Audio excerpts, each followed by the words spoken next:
So we'll start off with question 1 here. So question 1 here says space travel and exploration is not worth the high cost and risk to astronauts' health. While space travel can help discover fascinating things about other planets, it is not worth the millions of dollars necessary. Furthermore, space travel can cause irreversible health problems for the human body.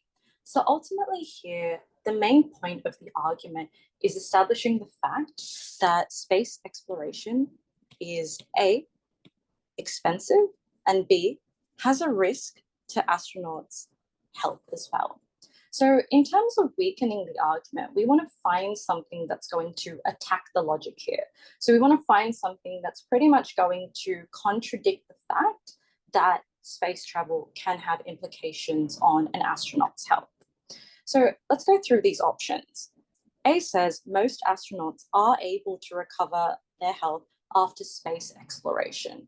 So this does in fact weaken our argument. So far we can say, yes, we do agree with this. B, on the other hand, says traveling to the moon was one of the greatest achievements for mankind. This particular statement is irrelevant to the actual argument that's addressed, so we can put a cross there. C says space travel is not the only risk that humans take for their health. So in this case, yes, it does link to health, but more specifically, it's not actually weakening it. It's actually addressing it further. So that would also be incorrect. And finally, D says space exploration has allowed the discovery of beneficial new technology. So in this case, discovering new technology, yes, kind of adds value to space travel, but it doesn't actually address the health risks or even the high costs involved. So therefore, our answer for number 1 is A.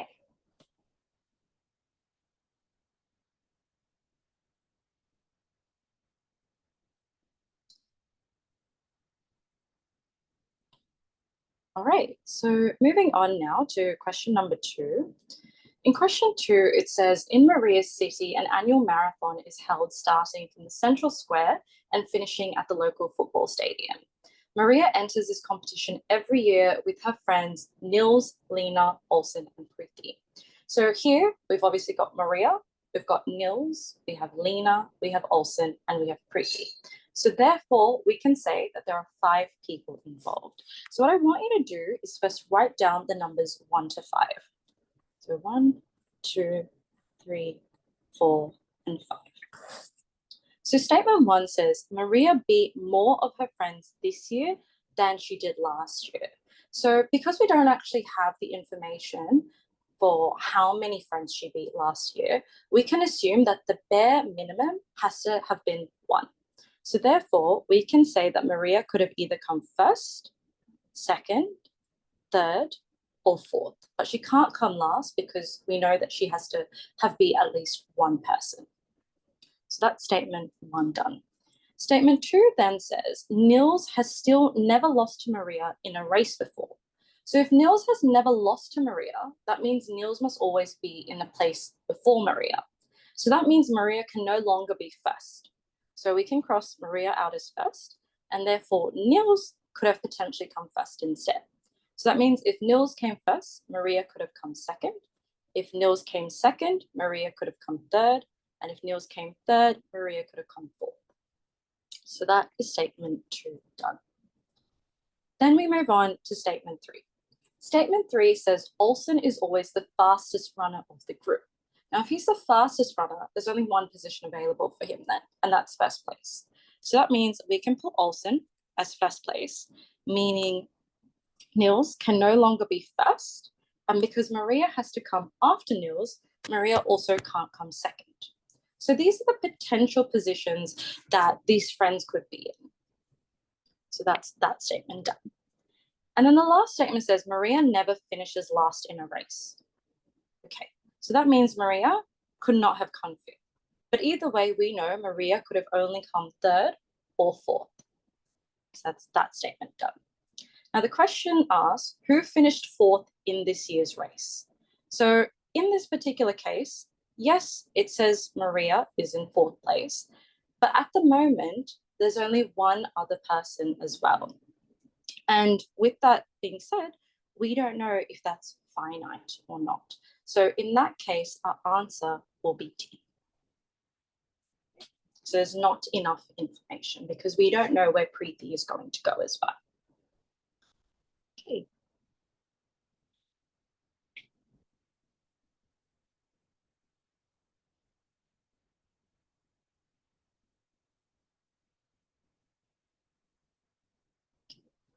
And moving on from there, we move on to question number 3. So question 3 and 4 refer to the following information, so this particular table here. So Amy recently purchased a smartwatch that is able to track her fitness activities. She wants to track how long her daily walks are, and the following table shows the start and finish time of her walks throughout a certain week. So as you see here, we've got the start and finish time and all the times listed out for every day of the week. So in terms of the duration, you're pretty much just finding the difference between each of these points. So for example, between 5:20 and 6:10, the duration of that particular walk would be 50 minutes. So let's actually take a look at the questions. So here we can see that we're also provided with kind of the step count that was taken per day for her walks. And that's represented by this graph as well. Now, question 3 says, on which day was Amy's walking pace, steps per minute, the highest? So if we're looking at steps per minute, we're given our steps in this graph here, and we're given her duration on the previous page in that table. So just to kind of help you out, I want you to note the duration of each of these walks per day. So if we kind of work them out together, from 5:20 to 6:10 a.m., that is 50 minutes. From 11:10 a.m. to 11:40 a.m., that's 30 minutes. From 8:10 a.m. to 8:50 a.m., that's also 40 minutes. Then from 6:30 p.m. to 6:50 p.m., that's 20 minutes. 11:55 a.m. to 12:35 p.m. is 40 minutes. And 12:45 p.m. to 1:25 p.m. is 40 minutes. And finally, 6:20 a.m. to 7:20 a.m. is an hour, but because everything else is already written in minutes, let's keep it standardized and also write that as 60 minutes as well. Oh, perfect. So keeping that kind of information there, if we just flip back over to the other page, just to kind of show us everything. In terms of working out steps per minute, we're provided our time now. So now what we need to do is work out kind of the difference between the two. And when I say difference, we're going to use a fraction here because in this case, we've got steps per minute, which means we write steps over minutes.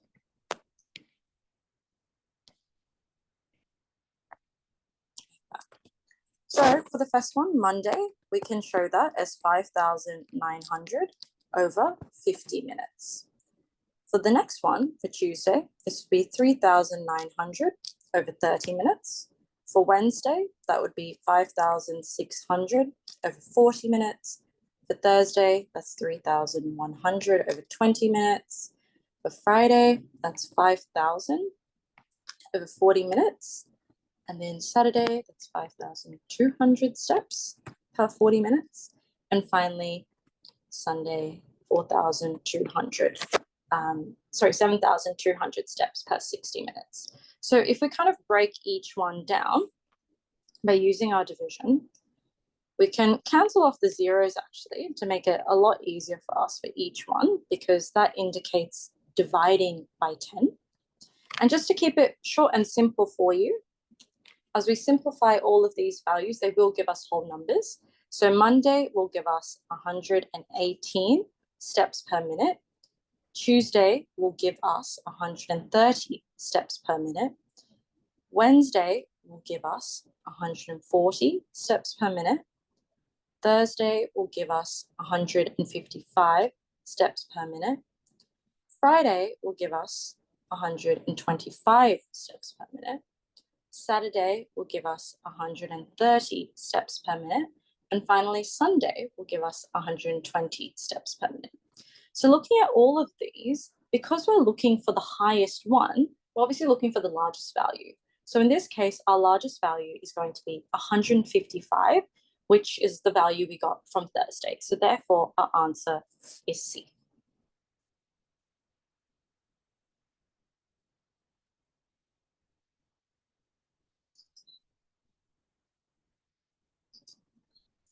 Right, perfect. Let's move on then.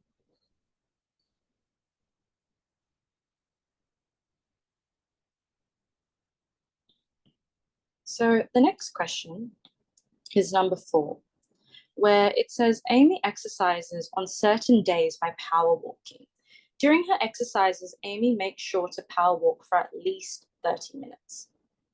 Whilst fitting in at least 5,500 steps during that session. Now here we're trying to find the maximum amount of days that Amy could have power walked for during this week. So having seen the times that we had before, if I just kind of bring that up for you, just get rid of everything else really quickly, we can see that from the time slots we have, not each one of them is going to be greater than the 30 minutes. So if she's going on this walk for at least 30 minutes, we need to make sure that the values we pick are either 30 or greater. So that means out of our options, we can actually deselect a few of them.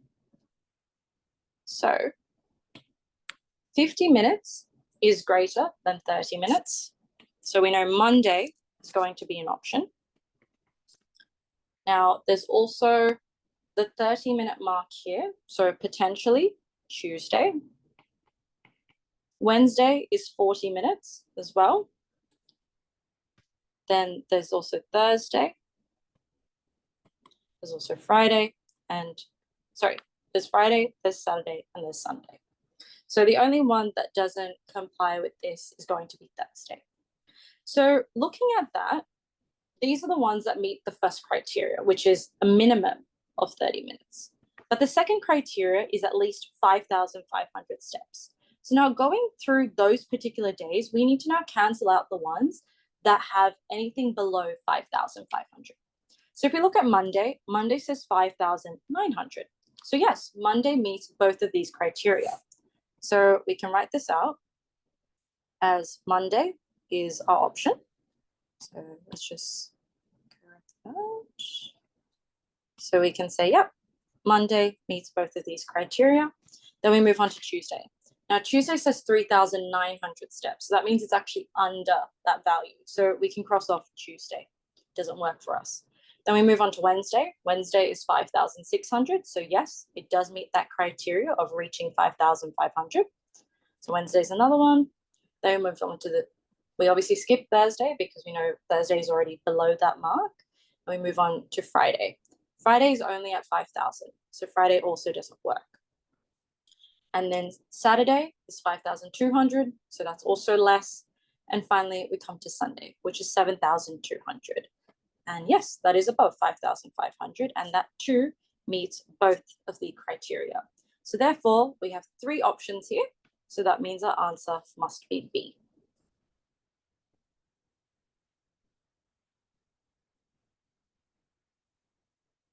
Okay, let's move on. So now looking at our next question, number 5, it says too many people are lazy and don't like to cook their own meals. These people end up ordering takeout food instead, which is convenient, but often more expensive and more unhealthy than home cooked meals. Where possible, people should be more proactive about making sure that they cook their own meals at home. So just like the previous question as well, so question 1, you want to ask yourself, what is the main idea of this statement?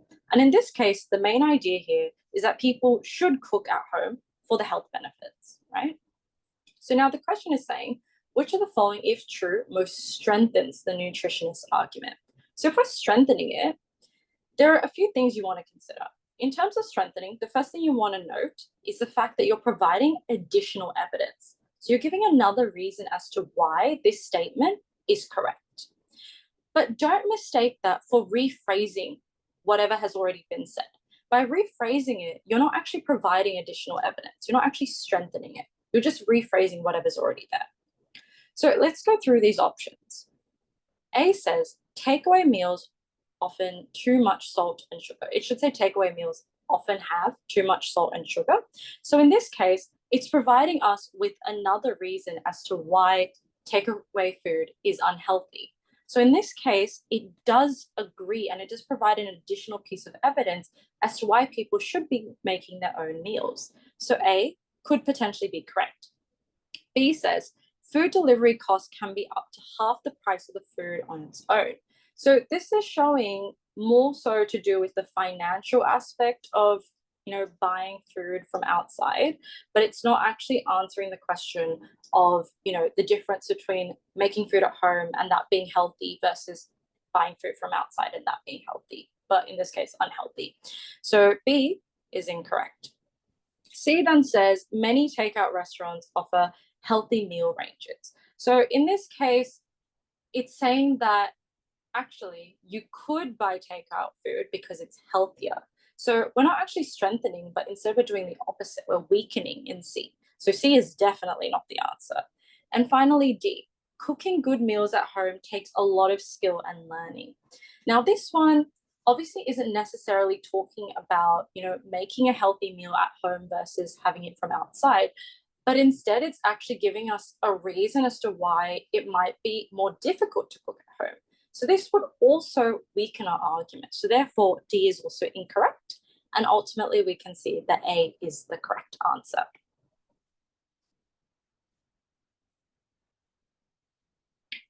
Okay, let's move on.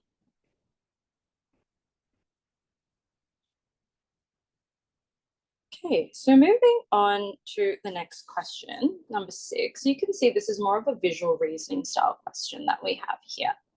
So the question says that a piece of paper is folded in half once, and then a shape is cut out from the folded edges. When the piece of paper is unfolded, a four-sided shape is produced in the middle, and this is demonstrated below. So you can see that you've got the piece of paper, you've got the dotted line in the middle showing the first fold, and then there's a bit that's been cut at that edge that's been folded over. So we can imagine that once it opens up, that particular part in the middle is going to be symmetrical as it opens. So that's how I want you to kind of visualize this question. So the actual question itself says, all but one of the shape cutouts below will produce a 10-sided shape following the same steps as above. So we're trying to find which one doesn't actually form a 10-sided shape. So using the logic that we've just kind of brought out, I want you to now think of a paper kind of continuing. So now imagine that you've just unfolded each of these pieces of paper and you know it's going to be symmetrical. So I want you to now draw the actual shape itself. So let's just draw them all out. It doesn't have to be too exact, just as long as you can see the rough shape. Okay, that's kind of the gist of it. So now what we need to do is count up all the sides. So A says, or if we count up A, you can see that the top part here, this bit here, that's 1. So we've got 1, 2, 3, 4, 5, 6, 7, 8, 9, 10. So therefore, A does have 10 sides. So you can jot down, yep, 10. So this one works. Let's move on to B. B's got 1, 2, 3, 4, 5, 6, 7, 8, 9, 10, 11, 12. Okay, interesting. So B's actually got 12. Let's note that down and just double check the other ones as well. D's got 1, 2, 3, 4, 5, 6, 7, 8, 9, 10. So yeah, D has 10 as well. And finally, C has 10 as well. And then finally for D, it's got 1, 2, 3, 4, 5, 6, 7, 8, 9, 10. So D does in fact also have 10. So therefore, the one that doesn't produce the 10-sided shape is B, and that is our answer.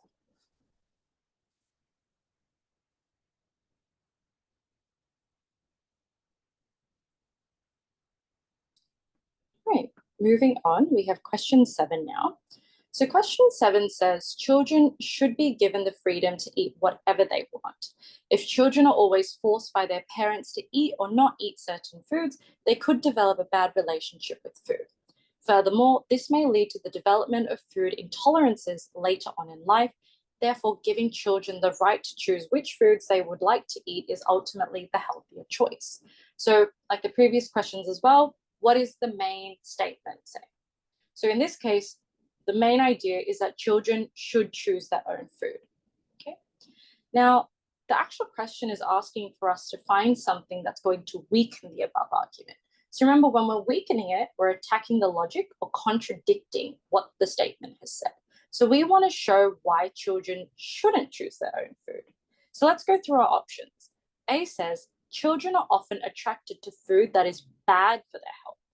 So if it's bad for their health, that's obviously not going to be good for them. So this is giving us a reason as to why children shouldn't pick their own food. So that means A could potentially be our answer. So let's put a tick next to it. B says, some parents do not know what foods their children do not like. Now, this one isn't necessarily relevant. It's not actually telling us a reason as to why or why not a child should be able to choose their own food. So therefore, B cannot be our answer. C says a lot of people develop food intolerances without even knowing. This, once again, doesn't really appeal to the question, so irrelevant. Cross that out. And D, an individual's palate changes and develops over time. Also doesn't give us a reason as to why or why not a child should have the freedom to eat whatever they want. So D is also incorrect. And therefore, we're left with our answer as A.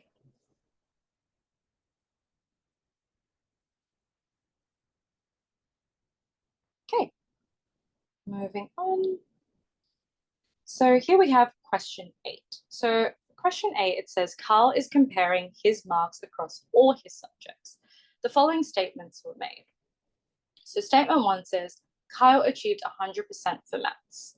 Statement 2 says, Carl missed out on full marks for science by 20%. Statement 3 says, science has always been Kyle's best subject. Statement 4 says, Kyle achieved the lowest marks for English and maths. And statement 5 says, Kyle got a mark of 80% across all but one of his subjects. So which of the statements above prove that Kyle got the highest mark in science? So in this case, if we go through our options again, statement 1 says Kyle achieved 100% for science. So 100% in this case, obviously, is the highest possible mark he could have achieved. So therefore, we know statement 1 definitely is going to be part of our answer. As we go through the other ones, statement 2 says Kyle missed out on full marks for science by 20%. This one doesn't actually tell us if he got the highest mark or not, right? And we already know he's received 100% for science. So statement 2 would only contradict statement 1. So that's wrong. Statement 3 says science has always been Kyle's best subject. Okay, that's great, but it's not actually relevant to the question here. So we can cross that out because we need marks. Statement 4 says Kyle achieved the lowest marks for English and maths. Once again, not really telling us about marks specific to science. So that one's also wrong. And finally, statement 5, Kyle got a mark of 80% across all but one of his subjects. This also isn't linked to his marks with science, so therefore that is also incorrect, leaving us with our answer as statement 1 only. So our answer is A. All right, moving on. Now we've gone on to question number 9. So for question 9, it says Sarah is planning to go with her friend Lisa to a party. Now Lisa leaves home to drive to Sarah's house to pick pick her up before driving to the party. And then after the party finishes, Lisa will drive back to Sarah's house where she will spend the night in her spare bedroom. So what we can see here is that there are 3 parts to this journey. Part 1 goes from Lisa's house to Sarah's house. Part 2 goes from Sarah's house to the party. And then part 3 goes from the party to Sarah's house. So that's 1, that's 2, and that's 3. So let's just label them. Okay. So the next part of the question says the time it takes to drive between certain destinations is shown in the table below. And then you're told that if there is traffic on the way to the event, so that means this is on the way here. So Lisa's house to Sarah's house is traffic 1, and Sarah's house to the party is also traffic, but none on the way back. And that means there's no traffic going on the way back and only on the way there. What is the total amount of time that Lisa will spend driving? So that means from Lisa's house to Sarah's house, there was traffic. So that means we would select the 18-minute option. And then from Sarah's house to the party, there also was traffic. So that means we would pick the 39-minute option. And then from the party to Sarah's house, there was no traffic. So that means we'd also pick the 33-minute option. So this one's 18 minutes. This one's 39 minutes. And this one is 33 minutes. So our total time is just going to be the sum of that. So let's add up 18 plus 39 plus 33, and we should get our answer as 90 minutes. So that means our answer will be B.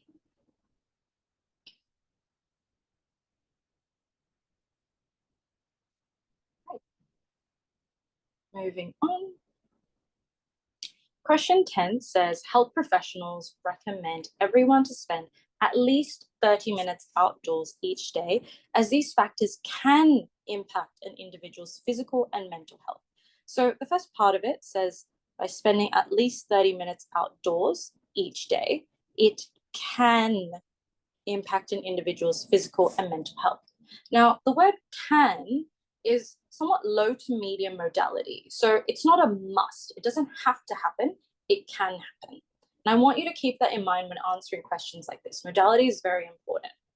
Now, Nick's statement says, I do not remember the last time I spent more than 20 minutes outdoors in a day. This must be why I have been feeling drained physically and mentally. We know it could be an option, but we don't know that it must be the reason why. So for that reason, Nick is incorrect, because it's not definite that that is the reason why. There could be other factors that could have contributed to it.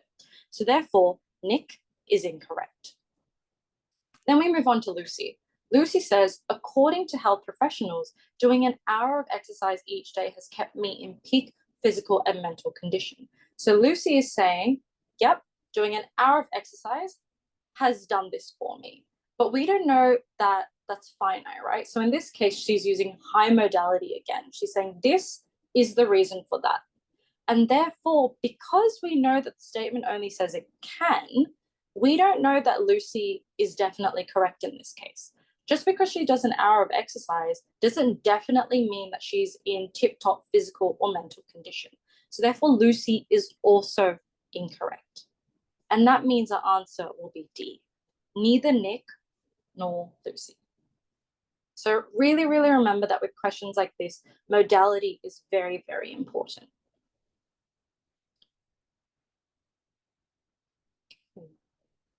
Moving on, now we have question 11. So here we're provided an image of the famous Olympic rings. Now, a business owner wants to open a shop selling sports equipment and wants to use the Olympic ring symbol for his logo. However, he cannot use the exact same design of the original Olympic rings, and he instead decides to remove one of the rings and keep the rest of the rings where they originally were. So that means for the first part of the question, we know he's going to remove one of the rings.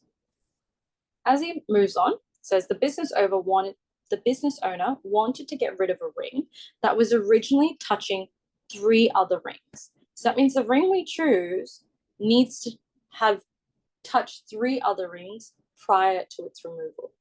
So which of the following could his new shop logo be? So obviously you know what the original rings look like.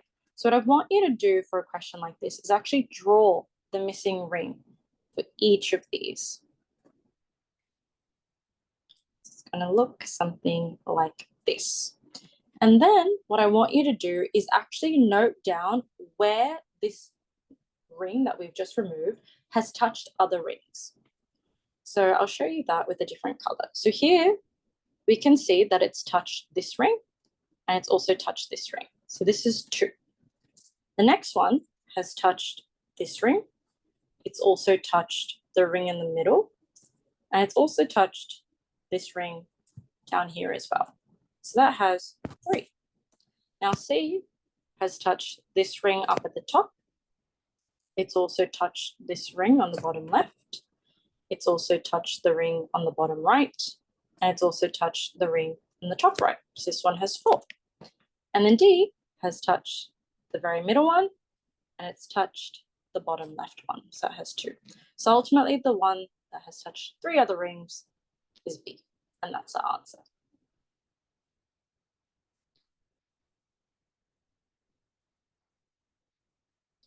Right, moving on.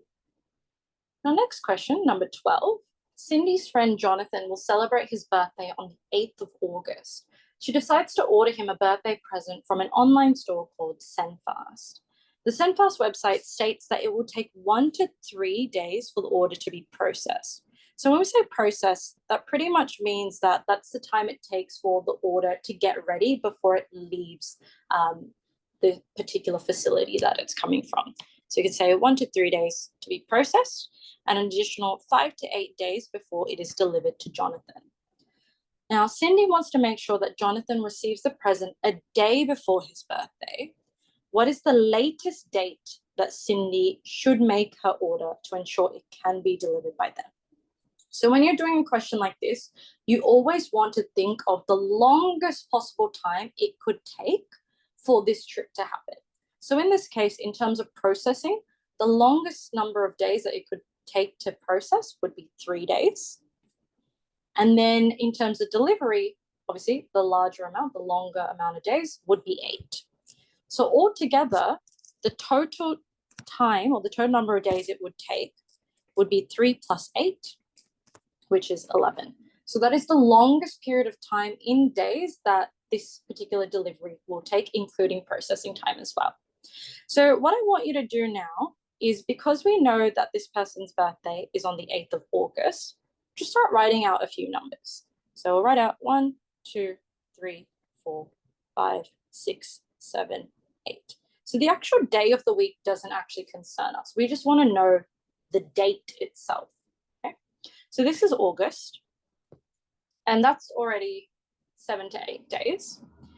And just above that, I want you to start writing the end of July. So July has 31 days, so we'll work backwards. 31, 30, 29, 28, 27, 26, 25, and 24. Okay, just to kind of help you visualize. Now, if we're looking at delivering this a day before his birthday, and if his birthday is on the 8th of August, that means the day we want it to arrive is just going to be the day before, which is going to be the 7th of August. So that means this is the day of the delivery. So if we're going 11 days backwards, let's just count backwards. So it'll be 1, 2, 3, 4, 5, 6, and then 7, 8, 9, 10, 11. So that means it's going to arrive on the 27th of July. Okay, and that is our answer. So our answer is D. So if anyone is a little confused about why this one comes here, imagine that's the connection between 1 to the next day here. So that 1 just comes here, and then it goes to 31 and so on and so forth. But ultimately, your answer is D. Okay. Moving on, for questions 13 and 14, we're referring to the following information. Now, in essence, the way that this game works is that you have got your checkered pieces here.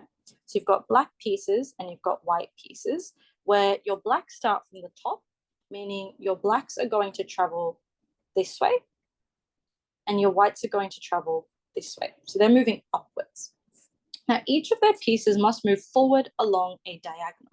So for example, your black pieces on E3 can only move to D2 or to F2. So they're going downwards, but more specifically, they're either going in this direction or that direction. And with the whites, they're either moving in this direction or they're moving in that direction. So I hope that makes sense.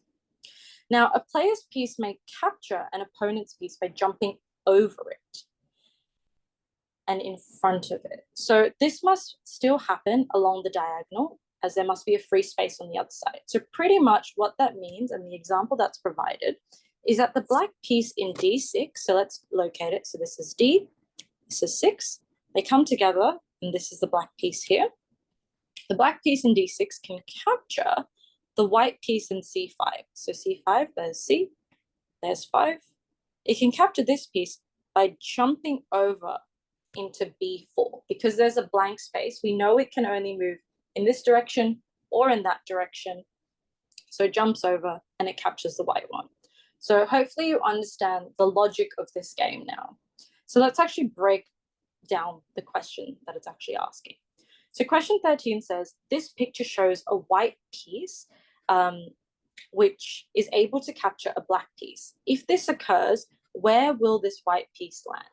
So just getting rid of the drawing that we have so far. If we know that there's a white piece that's there that can capture a black piece, we just need to look to see where our white pieces are, diagonally next to a black piece. So in this case, there are really only 3 of them here. So there's this one up here, there's this one here, and there's this one here. So using the same logic, we want to make sure that this white piece can move into a diagonal spot, jumping over the black piece into a blank space. So let's start with the one in F4. The one in F4, if it's jumping over this, is going to land here. But there's already a piece there. So that means it's not a blank spot, which means this is not going to actually appeal to that. Then the next one says the one that it is H4. The one in H4 can jump over the black one in G5 and go to F6 because there is a blank space there. And just to double check, let's also look at the one that's in E7. E7 can't jump over this one because there is no piece. There is no part of the board that's actually present. So therefore, our answer is going to be F6. So it's just this one here. So pretty much this piece can jump over that piece and land in this blank spot here. So your answer is B. Okay. Now, question 14 says, how many of white's pieces can be taken by a black piece at this point in the game? So now we're using that same logic, but we're going the other way around. So we're starting with the black pieces first. So in terms of the pieces that can do this, there are only 2 options that are available here. There's this option up here, and there's this option over here. So in terms of the other black options that are there that could jump over a white, there's this one here, there's this one here, and there's this one here. So let's start off with B6. B6 cannot jump over because there's no blank. So we cross that out. Then we go to D. D6. D6 can in fact jump over this one because there is a blank spot here. So that's one of them. Okay. So in a different color, let's label that. So this one works. Moving on, we go to D8. D8 can also jump over that white block and it can land in this blank space here. So this one also works. Amazing. And then moving on, we come to F8. F8 can't actually jump in either direction, especially not this way, because there is already a disc in that slot. So this one does not work. And finally, the option in G5. G5 cannot jump this way, nor can it jump that way, because on the left-hand side, there's already a disc, and on the right-hand side, there's simply no space. So therefore, our answer has to be B. There are only 2 options there. So I hope that makes sense to everyone. Let's move on. Right, so now we've moved on to question 15. So in question 15, it says that smoking cigarettes for a long period of time has been shown to cause many health problems, such as heart disease and obesity, but the government has been worried about this for quite some time.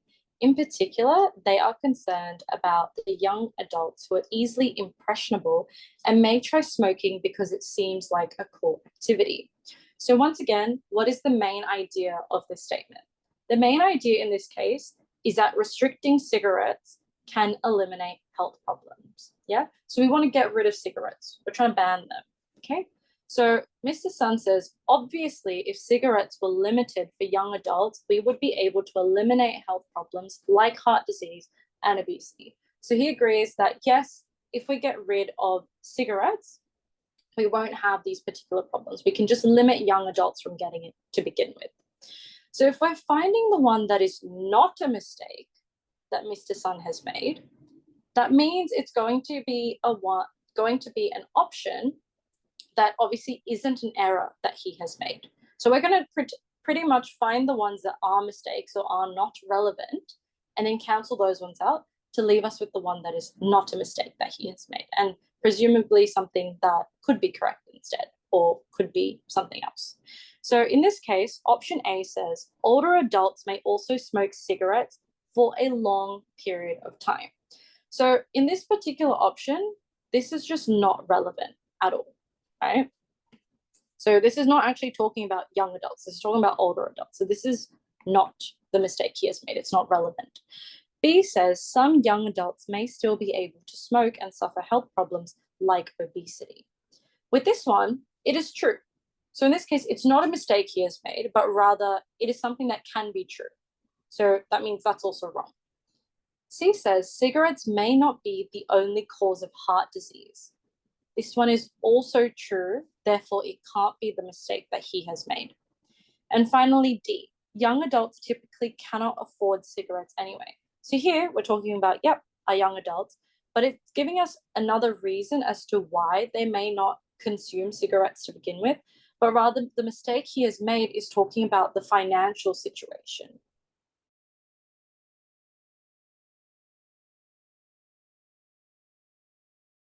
Right? Because they'll find a way either way. So that means the one that's the mistake or not the mistake that Mr. Sun has made is going to be D, because it's not actually talking about the financial situation. So that's our answer. Okay. And then moving on, 16. It is always important to read the ingredients on the label of foods and avoid purchasing foods that contain unhealthy ingredients. By purchasing and eating only foods that have nutritious whole ingredients, you can be sure that you are eating healthy. So what is the statement saying in this case? The statement is pretty much saying that, food labels are going to have, food labels are going to pretty much state whether or not food is going to be healthy or not. Now, Andy's statement says, whenever I go grocery shopping, I always read the ingredients on the label of food I grab before I add it to my cart to purchase. Hence, I can be sure that I am eating healthy. So Andy is justifying the fact that he thinks that just by reading this particular label, he can identify whether or not this food is completely healthy or not. So looking at our options here, we're looking for the one that shows the mistake that he has made. So A says, despite reading the food label, he did not avoid purchasing unhealthy food. So in this case, looking at A, it's saying that regardless of, what he's done, he's still not choosing to avoid the unhealthy foods, right? Because even though he looks at the labels, he's still adding them to his cart based on that information. So this could potentially be an option. So let's give it a tick for now. B says the food labels may not contain all of a product's unhealthy ingredients. Absolutely, right? Don't we agree with that? So in this case, Just because the food label is provided to us, it doesn't mean that all the necessary information is there. So that could potentially be it. C says he may not eat the food that he decides to purchase. This one isn't necessarily relevant to what we're talking about, so we can cross that out. And D, he may not have read the food labels carefully enough before purchasing them. To a certain extent, this could be true, but in this case, it's not, purely because it doesn't necessarily say that he didn't read them carefully enough, because he says he always reads it. So that is incorrect as well. So narrowing it down to A and B, A says despite reading the food label, he did not avoid purchasing unhealthy food. So as much as this could potentially be true, according to the statement that he has said, we know that he only relies on those food labels to buy it. So therefore, A cannot be our answer. And then finally, looking at B, the food labels may not contain all of the products and healthy ingredients. That's the one that's going to be our answer, because we're assuming food labels are complete, but in this case, they're not. So the answer for 16 is B. Okay.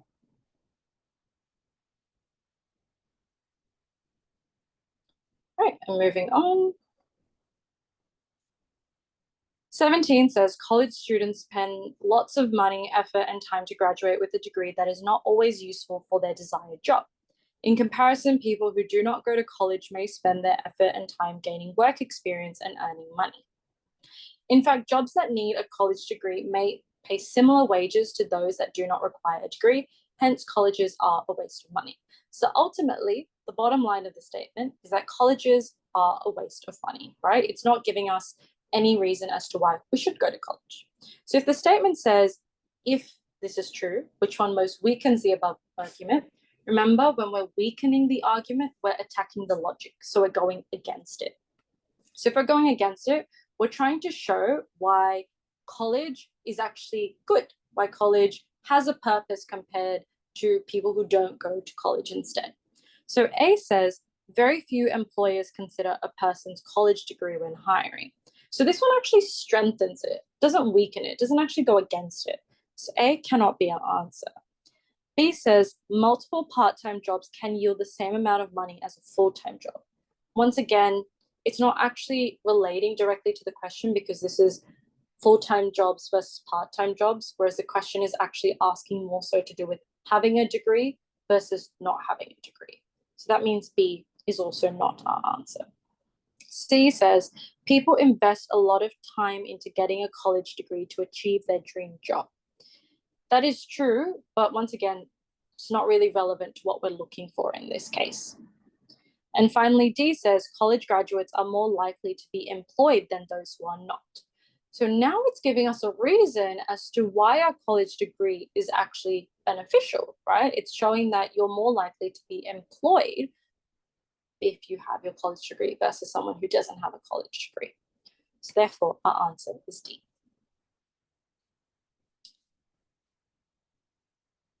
Right, moving on. So the next question is number 18.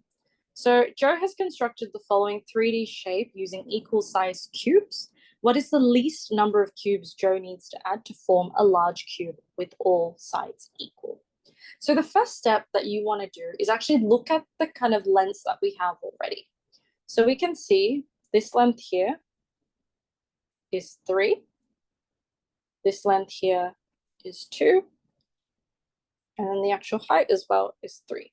So looking at those 3 values there, we can see that already the largest number that we can get is going to be 3. Okay.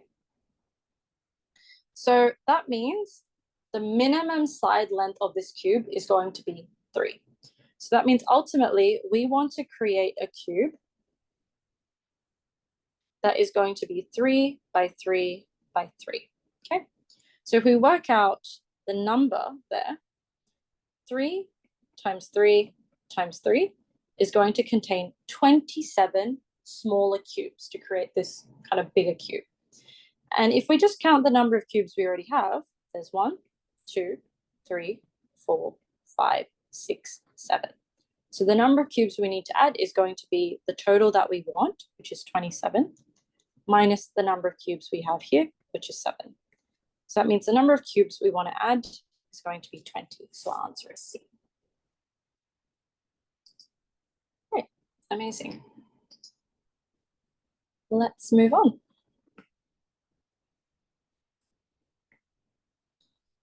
Okay, so the next question we have here is number 19. So the following rules apply to determine whether a customer is entitled to a discount at store A. Note that any discounts provided are not cumulative, so each customer can only receive a maximum of 10%. So meaning they can't add on, the max you're going to get is 10%. So we'll come back to these options in a sec. Let's first look at what Samir's statement says. Samir's statement says, over the course of a Saturday, I observed people entering store A. I noticed that there were 8 people with membership cards. Okay, so looking at the options here, the one that mentions membership cards is the bottom one here. So we can write down 8 people next to it. Okay. Then it says there were 10 customers under the age of 18. So now looking at the options we have above, customers under 18, we have 10. Okay. Of these customers, 3 of them had their birthday that day. So birthdays are here, so 3. Therefore, the total number of customers who were given a 10% discount must have been at least 18. Now, the thing you want to look at in this question before we actually break down the options is acknowledging the fact that 3 of these customers already have their birthdays, right? So that means we can't add on the 3 because we know that we can't add on these discounts. So if someone already has a membership, just because it's their birthday, they're not going to get an additional 10%. And similarly, if you're under 18, but it's also your birthday, you're still only going to get 10%. So that means we're going to cross out 3 because that means they're already going to add on, like you can't add on to it, right? They're already a part of the group that's already there. So if there are 10 customers in the first set who are under 18, and then there are 8 customers who have a membership, that means we can assume that according to this, the total was 18. Yeah. So it's saying it must have been at least 18 is what the question is saying. And they get that by adding this 10 and this 8. So you understand that. Now, if we go through the options, it's asking for which one shows the mistake that he has made. Now, A says Samir did not count the total amount of people who entered the store on Saturday. So this one isn't really relevant. It's not actually answering the question here, right? So A is wrong. B says some of the customers with membership cards may have also had a birthday that day. Yes, we have agreed that that could have been the option, but we haven't included those 3 people in the at least 18 amount. So that also isn't the mistake that he has made. C says some of the customers under 18 may have also had a birthday that day. This is exactly like B, except it's looking at the other criteria instead. So C is also incorrect. Now D says some of the customers under 18 may also have had membership cards. Now this is the mistake that he has made, okay? And the reason for this is because by saying that these guys are under 18 and also have a membership card, that means that there could be an overlap between case 1 and case 4. So that means between these 2 options, there could be an overlap, meaning there could actually be less people, and that means the minimum isn't going to be 18 anymore. So therefore, our answer is in fact D. Okay. So now we're moving on to the second half of our paper. So hopefully we can pick up the speed a little now. So with question number 20, it says Jason decides to encode his messages to his friend Jim. He uses the following code where each of the letters of the alphabet are represented by a number. So for example, the word took would be written in code as 20151511. So if we look at these options, T is labeled as 20. So 20 is T. And then OO, so O is 15, so that means O and O go here. And then K is represented as 11. So that means it's broken up like this. So as you can see, looking at all these options, there are some single digit options and there are some double digit options as well. Now, Jason sends 4 encoded words using the code above to Jim. Okay. And these are the words that he pretty much ends up getting. So if you look at high can be written out as H, which is 8, I, which is 9, G, which is 7, and H again as 8. So this one, all the numbers you have are going to give you those exact letters. So this one is going to be perfectly fine. Now, next we have lab. So L is represented as 12, A is represented as 1, and B is represented as 2. Now, if we look at this, if we hadn't taken it as first a 2-digit number and then a 1-digit number and then another 1-digit number, and instead looked at it as all 4 numbers relating to a single digit, that means if we take 1, that's A, 2 is B, 1 is A, 2 is B. So that means it could be rewritten as ABAB. But the thing is, ABAB isn't a word. So that means lab as well can be easy to read. It can be easy to kind of decode. Then we move on to ton. Ton, so T is 20, O is 15, and N is 14. Now this one's got 6 letters involved in it, okay? So here, your T, obviously, so if I write it out here, you've got 2, 0, 1, 5, 1, 4. So 2 alone can be seen as B. 0 alone can be seen as no number. So that means if we combine the 2, we have to combine the 2 because 0 can't be by itself, meaning the number has to be 20. So get rid of B. Because the number has to be 20 because there's no 0 option, that means the first one has to be T. Then number 1 could be A. Number 5 could be E. Number 1 is A again. Number 4 is D. But if we combine those numbers again, if we combine 1 and 5, it could have also been O. And if we combined 1 and 4, obviously you get ton. But in addition to that, there are also these other letters as well. So looking at the options there, you could either have T-O-N or you could play around with T-O-A-E, A-N, and then D as well. So there are a lot more variables involved in this case. So ton is definitely going to be a more difficult option to pick from. So let's star it for now. And then finally, we've got G. So with G, there's J, which is 10. Then E is 5, there's another 5, and then there's R, which is 18.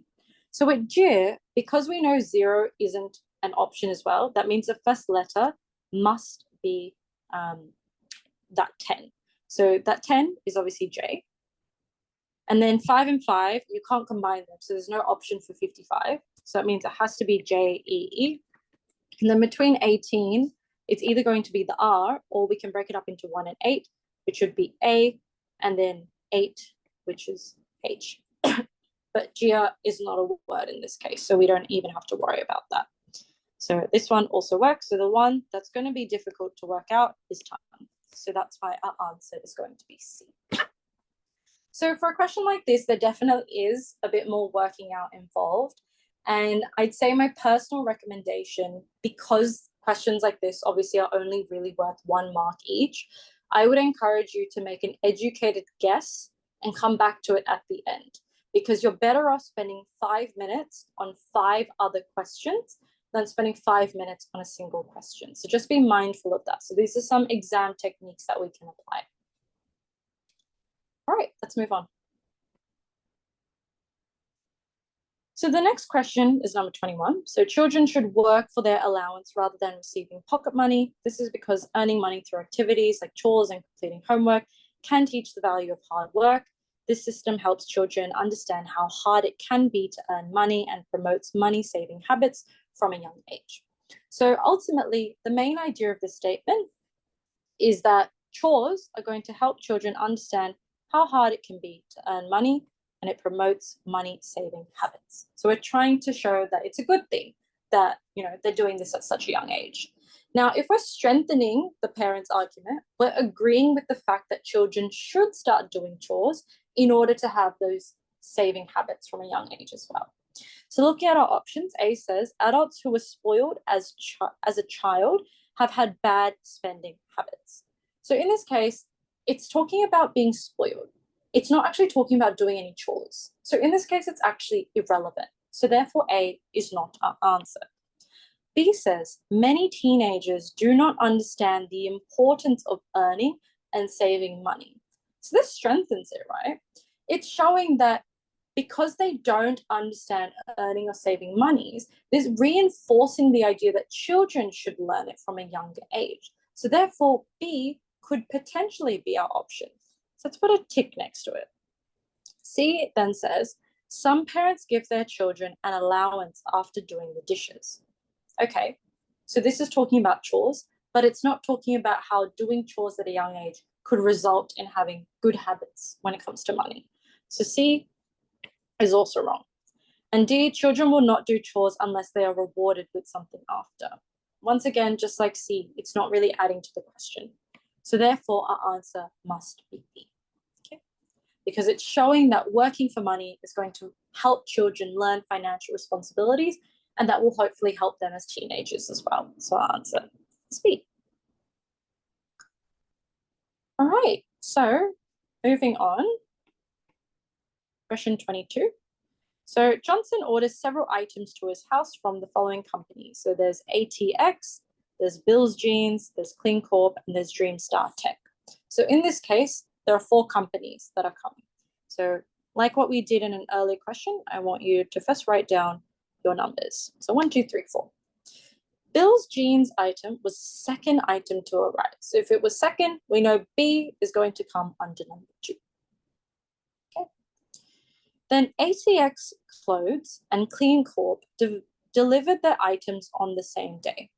Okay, cool. So we know that they're going to be hopefully roughly kind of one after the other, but they're going to be on the same day, but we don't know where exactly they're going to be.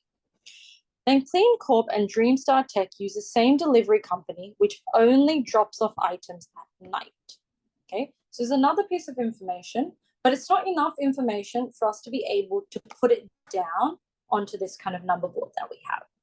And finally, Bill's Jeans item arrived 1 week after Johnson had arrived his item from Dreamstar Tech, had received, his item from Dreamstar Tech. Meaning, Dreamstar has to have come before Bill's Jeans. And there's only one spot available before B, and that's 1. So that means D has to be positioned as 1, meaning ATX and Clean Corp are either 3 or 4. So either here or here. Now, some of you might be thinking, okay, but this statement here says that Clean Corp and Dreamstar Tech use the same delivery company and they only drop off items at night, right? And then the statement above that says, and ATX and Clean Corp are also both arriving on the same day. But I don't want you to get confused and just assume that just because they're coming on the same day and you know Clean Corp is coming at night, that you're automatically assuming that Clean Corp is going to be the final option, because we don't know that. We don't know if ATX is also doing a twilight delivery service. And when I say twilight delivery service, I'm talking about nighttime delivery. We only know that Clean Corp and Dreamstar do this nighttime delivery, but we're not given enough information to understand the difference between A and C and where they're placed. So we can just assume that they can go in either option, but we don't have a definite answer yet. So which of the following statements is correct? A says Dreamstar Tech's item arrived early. We don't know about that, right? There's no information telling us that, so cross out A. Then B says ATX Clothes item may have been the last item to arrive. That is true, right? It may have been the last item to arrive. So remember, this is low to medium modality. It could happen. Doesn't mean it did, but it's potentially an option. So that means B could be correct. C, only 2 items arrived on time. Once again, we don't know about when they were set to arrive. So C, not our answer. And D, Clean Corp's item was the last item to arrive. In this case, it says Clean Corp's item was the last one to arrive. So that is high modality. It's saying this is what it is. And therefore, it can't be D because we don't know for sure if Clean Corp was the last one to arrive. Because for all we know, ATX could have been the last one to arrive. So therefore, our answer is B. So remember, modality, once again, plays a really key role in these questions. Okay, moving on. Okay, so question 23. People who excel in art are shown to be more free-spirited than those who excel in maths. Okay. However, people who excel at both are often under much more stress. So if it says are often under much more stress, this is low modality, right? So they're saying often, not meaning they definitely are under stress, but more often. So they could be under more stress. Now, Jackie says, my sister is always working on her artworks while studying for her maths degree. So, I mean, she does both things, right? She does maths and she does art. No wonder why she is always so stressed. So now Jackie's statement is using high modality. She has certainly assumed that the reason her sister is stressed out in both of these things is because of the statement above, right? So in this case, she's incorrect because of the use of high modality, right? We don't know for a fact that just because she does both of these things, that she definitely is stressed out because of those two reasons. Now, Nathan, on the other hand, says, my friend is the most free-spirited person I know. He might be really good at art. So saying he might be really good at art is low modality, meaning it can happen, right? And we already know, yes, if you're free-spirited, if you like art or if you excel at art, it's because you're free-spirited. So in this case, we know that he could be really good at art because he's free-spirited as well. So that low modality is what allows us to have this as our answer. So our answer is going to be B in this case. Okay. All right, moving on. So we have question 24 now. So 6 friends were sat around a circular table. After getting seated, the friends decided to rearrange themselves, and this occurred switching between pairs of people. The images below show their arrangement before and after rearranging themselves. So looking at these positions, they're going to be switching in pairs. So first and foremost, we can see that Dylan stayed the same, of which there are 5 other people here. You can see that Evan and Charlie have switched places, right? So that's one switch that has been done. Now, between Fiona, Abigail, and Brendan, they've all moved around. So that means Fiona has gone up here, and Abigail has gone down here, and Brendan has obviously moved as well. So that means there were 2 switches that were made, where Fiona and Abigail switched, and then Abigail and Brendan switched. So you can see that there have been 2 other switches involved in this. So that means our answer for 24 is going to be B. Sorry. Oh, apologize. Oh, sorry. Sorry. Yes, it is B. I bet. Yeah, so 3. So yeah, that is that. Okay, moving on. 25. People who achieve higher than 90% in every maths exam or achieve an overall grade, school grade higher than 90% are able to register to skip the grade above. So 2 requirements here. Either you get above 90% in every maths exam, or you get above 90% in all your other exams. Okay. So if the quoted statement above is true, then which of the following is also true? So remember, it's always going to be above 90%. A says, Benjamin registered to skip to the grade above, so he must have achieved scores above 90% in every exam. Okay, that could be true, but it's not definite. We don't know that the reason he did it or the reason he skipped is because he got 90% above 90% in every exam.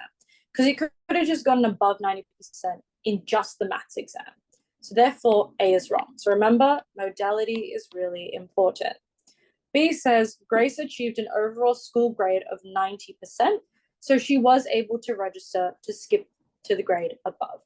So in this case, it says she got 90%, but she needs to have received above 90%. So therefore, B is also wrong. Now, C says Angie did not achieve an overall school grade of 90%. So she is less capable than others in her grade. This is not relevant. Yeah. Because we don't know about her capabilities and we don't know how she compares against other people. So that's also wrong. So therefore, our answer is D, none of the above. Okay. Right, moving on. Question 26. Only people who have studied a cooking course or have had over 5 years of restaurant experience are qualified to become a chef. So in this case, they have studied a cooking course and they have over 5 years to become a qualified chef. Okay. Now, if the quoted statement above is true, which of the following is also true? A says, Vincent only has 3 years of restaurant experience, so he is not qualified to be a chef. Okay, so remember there are two requirements that could be done, either or, because it says or, it doesn't mean both, it's either one, that require you or allow you to become a qualified chef. So in this case, just because he doesn't have the experience doesn't mean that he can't be qualified to be a chef, because what if he's done a cooking course, right? So that means A is not correct, because he could have done a cooking course. Eunice says so Eunice's one has 6 years of restaurant experience, so she is qualified to be a chef. So in this case, she has had 6 years, so she must be qualified, or she can be qualified in this case. So therefore, this statement could potentially be true because it's appealing to one of our options already. So let's pop a tick next to it. Okay. Then after that, C says Larry is a qualified chef, so he must have studied a cooking course. So we know, once again, two different options. It doesn't mean that because he's a qualified chef, it's 100% because he has a cooking course, because our other option could just be that he has over 5 years of experience. So therefore, C is also incorrect. And D says Wendy has over 5 years of restaurant experience, so she must be a qualified chef. Just because she meets the criteria doesn't mean she has to have become a qualified chef. So this is like the types of questions you may have learned where kind of A goes to B, but B doesn't go to A. And I'm talking about scenarios, not your question options. But scenario A can go to scenario B, meaning having 5 years of experience can equal qualified chef. But just because you have the 5 years of experience doesn't mean you have to become a qualified chef. You just can become a qualified chef. So therefore, D is also wrong. Okay, and therefore our answer is going to be B. Okay, right. And moving on, 27. So we have 3 of the following shapes that can be put together to form a pentagon.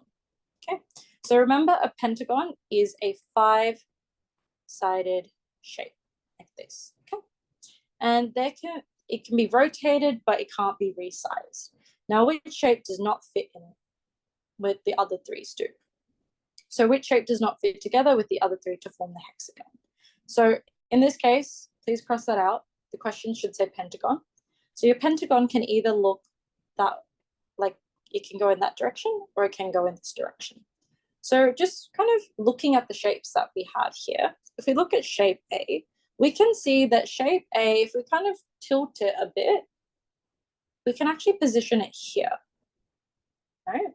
Or from a different angle, we can position it there. If you just turn it around a bit. From there, we can then see that shape A is there.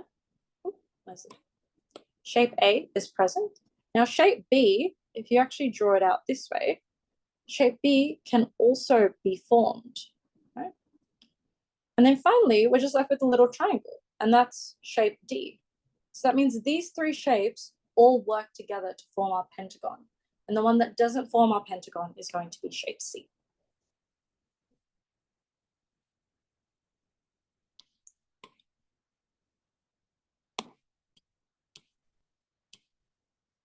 Okay. Now, question 28. The following square tile has a special property where if rotated 180 degrees in any direction, the tile will still appear to be the same shape. So if it has the potential to rotate in 180 degrees in any direction, that means that from any perspective that we look at, it should be the exact same, meaning that I should be able to split my shape up this way and this way. So that means if I rotate it about any direction as 180 degrees, it's going to be the exact same thing. So now I want you to apply that quadrant to every single image that you have. So break it up like so. And you'll see that the only one that doesn't have all 4 slots as the exact same is going to be B. And that's our answer. So you'll notice that even if you just grab your page and you turn your shapes around, as you're flipping them or rotating them at 180 degrees, A, C, and D are always going to remain the exact same, but B is the one that's going to look different, okay?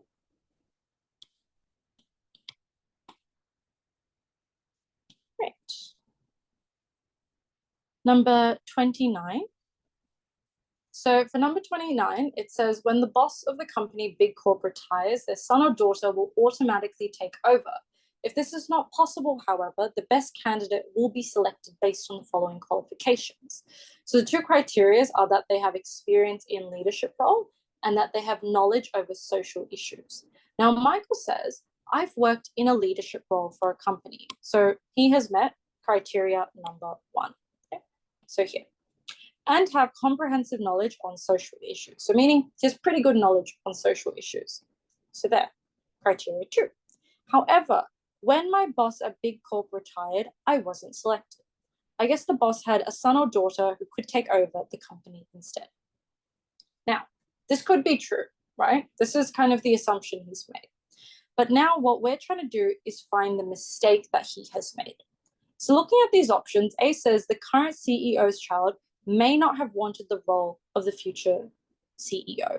That could potentially be correct, but more importantly, he thinks the reason he didn't get it is because the son or daughter took over it instead, right?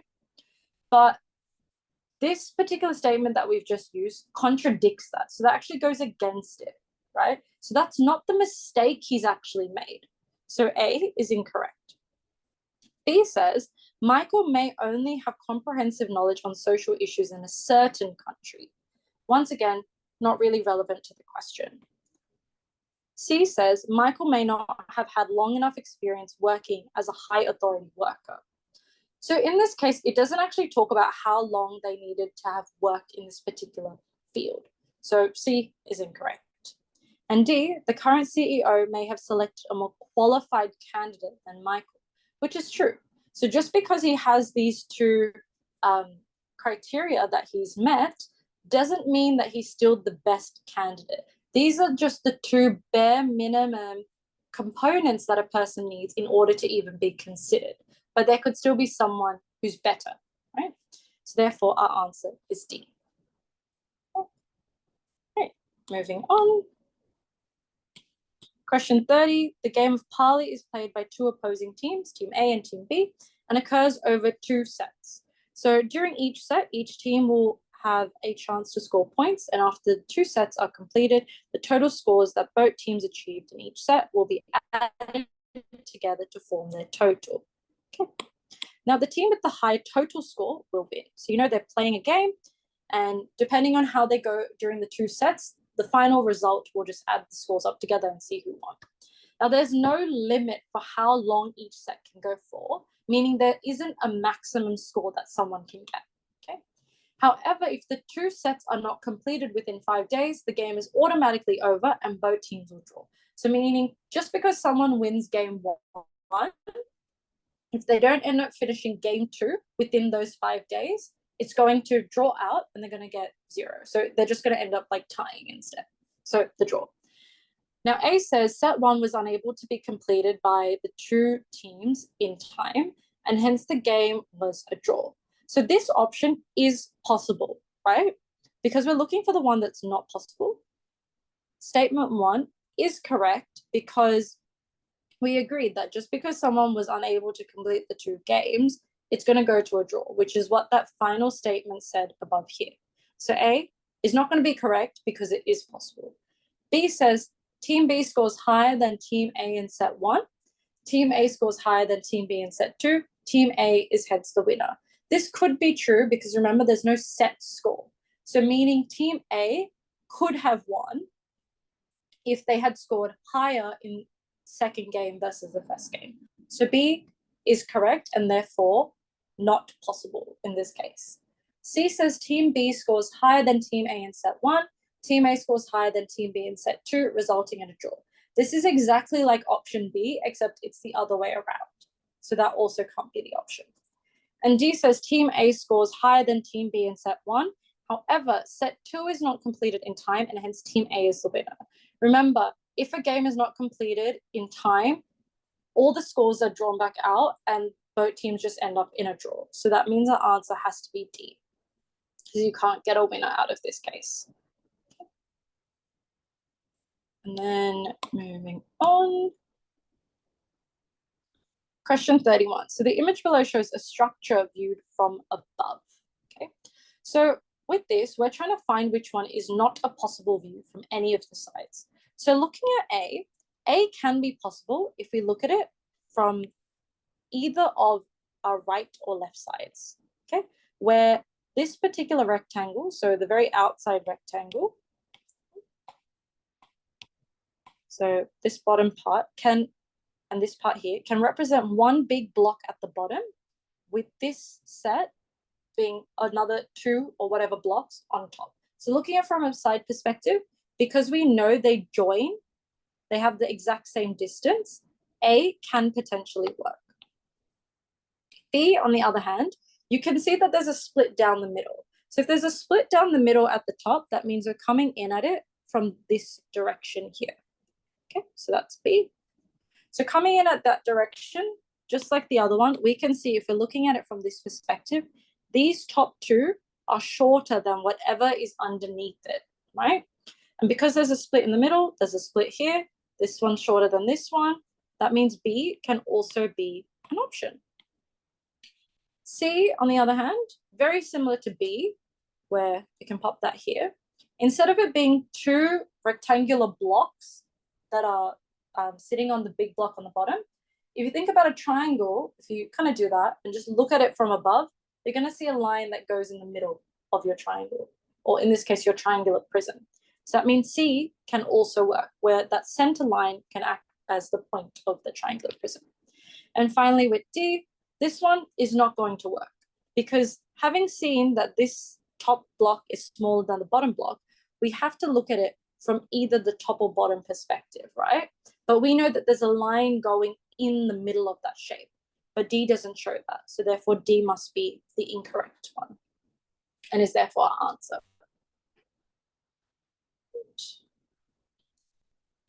Moving on. Okay. All animals with webbed feet and a tail are suited to excel at swimming. All animals that excel at swimming only go onto land to lay their eggs. Therefore, all animals with webbed feet and a tail spend most of their lives swimming. So that means animals with webbed feet and a tail spend most of their lives swimming. And we know that they come onto land to lay their eggs. Now, Curtis says, if I see an animal with webbed feet and a tail go on land, it must be laying the eggs. Now, in this case, Curtis is correct, right? Because we know if it has webbed feet, it will come out of the water because it's come from swimming, and it's only going to come onto land to lay the eggs, because it says only go onto land to lay their eggs. So therefore, Curtis is correct. Now, Yasmin says, if an animal excels at swimming, it must have webbed feet and a tail. So we know the animal, if it has webbed feet and a tail, it is a swimming creature.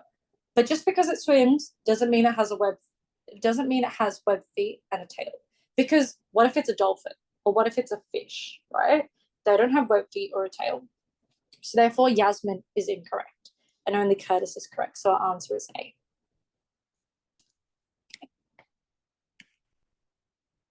So as you all have kind of noticed now, we do have about 2 minutes left and about 7 to 8 questions to go.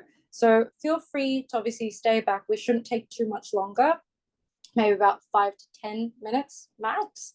And we'll just wrap up right after that. And I'll answer any of the questions that you may have. So moving on to question 33. Kieran needs at least 7 hours of sleep at night, or else he'll be very tired and grumpy. If Kieran gets less than 7 hours of sleep one night, he will wake up later than normal the next day. Now, Ruby says, Kieran woke up very early today. I think this means he will be grumpy and wants to sleep in tomorrow. Excuse me. So if the quoted paragraph is true, which of the following shows the mistake that Ruby has made? So in this case, let's go through the options. A says the common swallow, sorry, not the common swallow. A says Kieran may feel more energized after waking up so early in the morning.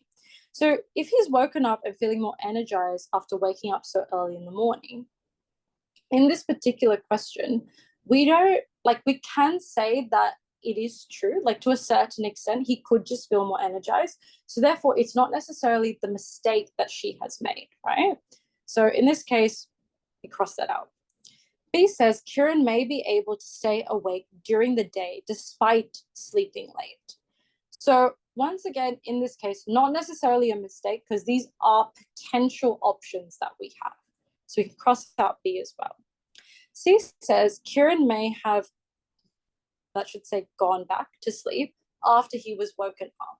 Now, this one is irrelevant. It doesn't even kind of add to this at all. And then D, Kieran may have slept very early the night before. This is true, right? Because we only know that he's going to be grumpy if he doesn't get his 7 hours of sleep. But if he decided to just sleep in earlier, or like go to bed earlier and therefore wake up earlier, he could have ended up with those 7 hours of sleep. So therefore, that is the mistake that Ruby has made. Okay. All right. Moving on. So now, question 34. Daisy went picking for 3-leaf clovers and 4-leaf clovers. Now, 4-leaf clovers are much more rare than 3-leaf clovers, and among all the clovers she picked, she counted a total of 34 leaves. So that means total leaves. So total equals 34. Now, if Daisy picked at least one of each clover, what is the least amount of clovers she would have picked? So if we have the number of leaves and we want her to have received or picked up the least number of clovers, that means we want to prioritize having a maximum of the 4-leaf clovers, because that means we're going to have less clovers, but having a larger number of leaves out of that set. So that means what I want you to do is, if we're treating the 4-leaf clovers as our priority, we're going to list out the 4 times tables. Okay? So 4, 8, 12, 16, 20, 24, 28, and 32. Because we can't go to 36, right? Because we know there's already a maximum of 34. So in that case, the highest we can go to is 32. So now what I want you to do is work out the difference and see when the difference becomes a multiple of 3, because that is when we can get that remainder as a 3-leaf clover. Okay. So if we go to 32, 34 minus 32 is 2. So that's not enough leaves to make a 3-leaf clover. So 32 is out. Now 28, if we do 34 minus 28, that is going to give us 6 as a remainder. And 6 is in fact a multiple of 3. So 6 divided by 3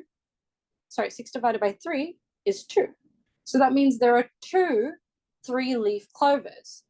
And if we know that there are 28 leaves out of our 4-leaf clovers, the number that multiplied by 4 to give us 28 is 7.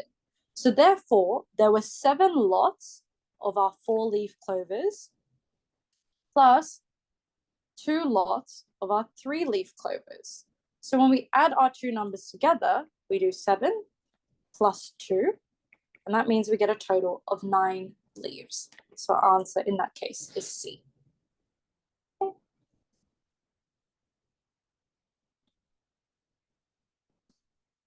Okay, now question 35. So every year around July, Vasan watches for migrating birds in the sky. Now, there are only 2 species of bird known to migrate across Vasan's area during that period. There's the black-beak wigtail and the common swallow.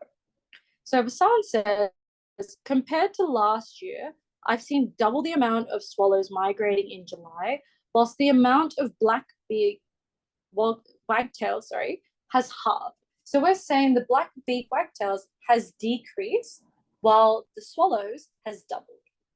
Now Lucinda says, interesting. I guess this means the swallows must have outcompeted the black-beaked wagtails for the same food source and caused their population to decline as a result. So she's just assuming, oh, okay, the reason their population has gone down is because the other bird has outcompeted them for food. And that's why the population's gone. So looking at the options, we're finding the one that's not a mistake that she's made. A, the common swallow may have appeared too similar to the black-beaked wagtail. This one is irrelevant, right? So it could potentially not be a mistake that she made. So let's take that. B says the common swallow may not live in the same habitats as the black-beaked wagtail. That's true, right? So just because it goes over the same place, they could be in different areas, right? So meaning it could have gone towards a different direction. So B is true and therefore cannot not be a mistake that she has made. C says black-beaked wagtails may have declined due to other causes. That's also true, right? Because there could have been other reasons for why that decrease occurred. So we'll cross that out. And D, a significant proportion of black-beaked wagtails may be migrating in a different area. This one is very similar to B, and therefore that is also incorrect. And we're left with our answer as A. This is the one that is not a mistake that Lucinda has made. It is simply just irrelevant.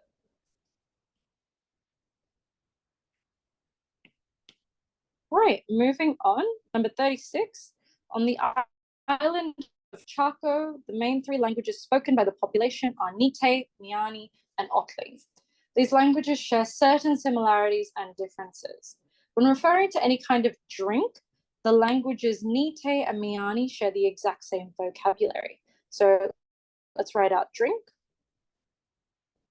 So in terms of drink, N equals M. Okay. When referring to any kind of food, so now we have food. With any kind of food, Miani and Otling share the same. Okay, so that means Miani equals Otling. And the language of Nite and Otling share most of their vocabulary together. So that means N is quite similar to O. Now, no single word is shared across the vocabulary of all three languages, meaning if a word is the same in N and in M, O cannot also have that exact same word. Okay. So which of the following is not possible? A says sanga means sandwich in Nite and Otling. So if sanga is in Nite and Otling, sandwich is food, right? But we already know that whatever O is in food, M is also in food. But if in this case we're saying N and O both have the same word, that means we're losing out on this particular criteria here, right? Where we know that all three languages can't have the same word. So therefore A does not work, because if A was an option, then that means all three languages would have sanga meaning sandwich. Let's go to the other ones. B says chica means chocolate in Miani and Otling. So Miani and Otling, we already know they both have the exact same words for food. So this one does work. C, ting means tasty in Nite and Otling. So if it's in Nite and in Otling, that works, right? Because tasty isn't a food, it's not a drink, it's just a word. So that's fine. And then zop means lemonade in Nite and M and Miani. And we already know N and M equal the same thing anyway for drinks. So therefore our answer is going to be A, because that is the one that is not possible. That is the one that's incorrect. Okay. Right, moving on. Almost done. Question 37. Ginny runs an experiment to assess whether the amount of coffee people drink will cause them to sleep more at night. Now, she decides to split her friends up into a group who will drink 1 cup of coffee per day and another group who will drink 1 cup of tea per day. The only other drinks that participants allowed was water, and over the course of the following week, she records the amount of sleep that each participant had. At the end, she finds that there is no difference in the average amount of sleep each participant in the 2 different groups had per night. Now, Ginny says, clearly coffee does not have any effect on how much time people will spend sleeping. per night. So which of the following sentences shows the mistake Ginny has made? A says, Ginny's friend may not have liked the taste of coffee. This is completely irrelevant. It's got nothing to do with the effects of coffee or tea on sleep. So A is wrong. B, more of her friends may have preferred to drink tea rather than coffee. That could be true, but it's not relevant to the question either, right? We're trying to understand the relationship between drinking these two drinks and sleep. C says the people who drank coffee might have had higher energy levels throughout the week. Once again, not relevant, not related to sleep. And finally, D, coffee and tea may have similar effects on the amount of time someone spends sleeping at night. So this could explain why they ended up having the same average amount of sleep. Okay, so answer is D. Okay, moving on, 38. So here, Mrs. Walker's class recently completed a set of exams in the subjects of maths, reading, and science, and the scores achieved are shown below. So we're trying to find which student performed second best in the class. So yes, these are percentages that are given to us, but what I encourage you to do is add them up to give you a total. Okay, so let's work out the total percentage per student. So if I do 65 plus 70 plus 40, I'm going to get 175. If I do 25 plus 75 plus 80, I'm going to get 180. If I do 55 plus 70 plus 50, I'm going to get 175. If I do 70 plus 60 plus 60, I'm going to get 190. If I do 40 plus 75 plus 60, I'm also going to get 175. So if I'm looking for the second best, we know 190 is going to be number one, and therefore 180 is going to be number two. So our answer is going to be student two, very simply put.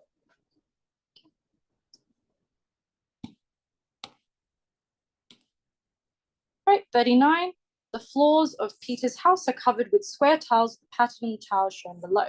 Now, if every 4 tiles are horizontally and vertically reflected, which of the following is a possible arrangement of the floor tiles?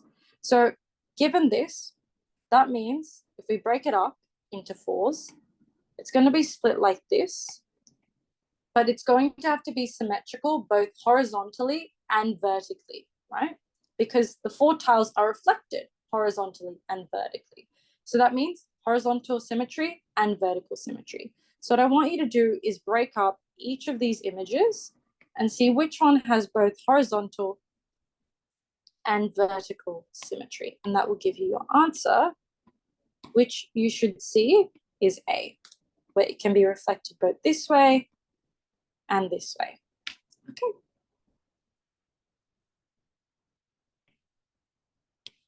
Right, and lucky last question. So this was definitely a bit more of a challenging question. So just keep the following tips in mind as well.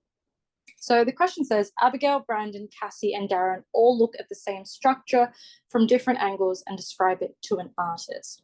Below is the artist's drawing of each person's described perspective. So what you can see first and foremost is if you kind of rotate your page just a little, the ones that look really similar are Brandon, Cassie, and Darren, right? Now, if you fixate it to show the length of each one, and you focus on this side here of each one, obviously not assuming the sizing is accurate, but if we take the length, we can see that with Brandon and Darren, the circle is on the right, yeah? But Cassie's one is in front. So right off the bat, we should kind of question that a bit. Why is it there? And also, we now need to compare it to Abigail's. So looking at Abigail's, her shape, given kind of mixed with the others, could potentially indicate that our shape could look a little something like this.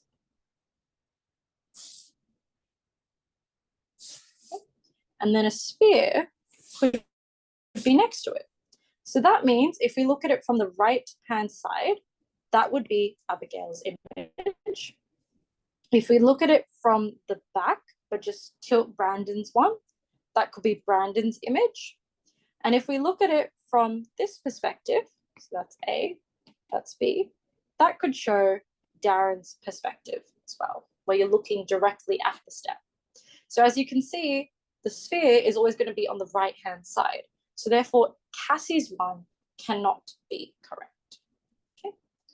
And that pretty much brings us to the very end of our set of exams. So now I'm just going to quickly go through the questions that were required. And I can see that as of right now, the only question that we wanted was question number 14. So I'll go back to question number 14. But as for the rest of you, if you don't need question number 14, thank you all so much for joining. But obviously feel free to stay back and I'll go through number 14 really quickly.